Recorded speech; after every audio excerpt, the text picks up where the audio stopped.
Share করার জন্য অনুপ্রাণিত করবেন, আপনি তত বেশি কাস্টমারদের সাথে এঙ্গেজ হতে পারবেন। এবং এই কাস্টমার এঙ্গেজমেন্টটাই মার্কেটিংয়ের জন্য খুব গুরুত্বপূর্ণ একটা বিষয়। এটা আমরা আলোচনা করছি রিঅ্যাক্টিভ মার্কেটিং।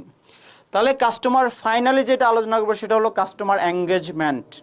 কাস্টমার এঙ্গেজমেন্ট আমাদের প্রতিদিনের অ্যাক্টিভিটি এবং প্রতিদিনের মোস্ট ইম্পর্ট্যান্ট প্রায়োরিটি ওয়ার্কের মোস্ট ইম্পর্ট্যান্ট ওয়ার্ক হচ্ছে কাস্টমার এঙ্গেজমেন্ট। আমরা প্রতিদিন যত বেশি কাস্টমারদের এঙ্গেজমেন্টে রাখবো অথবা আমরা কাস্টমারের সাথে এঙ্গেজড হব, তত বেশি আমাদের মার্কেটিংটা তত বেশি ইফেক্টিভ হবে, আমাদের সেলস ডেভেলপমেন্ট হবে, সেলসের গ্রোথ হবে, প্রফিটেবিলিটি এনশিওর হবে। তো দ্যাটস ওয়াই কাস্টমার এঙ্গেজমেন্টের বিকল্প আর কিছুই হতে পারে না। তো আশা করি আপনারা বুঝতে পারলেন যে what is reactive marketing. Reactive মার্কেটিংটা আসলে কি। রিঅ্যাক্টিভ মার্কেটিংয়ে ফার্স্ট কাজ মার্কেট সার্ভে, সেকেন্ড কাজ হচ্ছে কাস্টমার ফিডব্যাক, থার্ড যে বিষয়টা সেটা হলো কাস্টমার এঙ্গেজমেন্ট।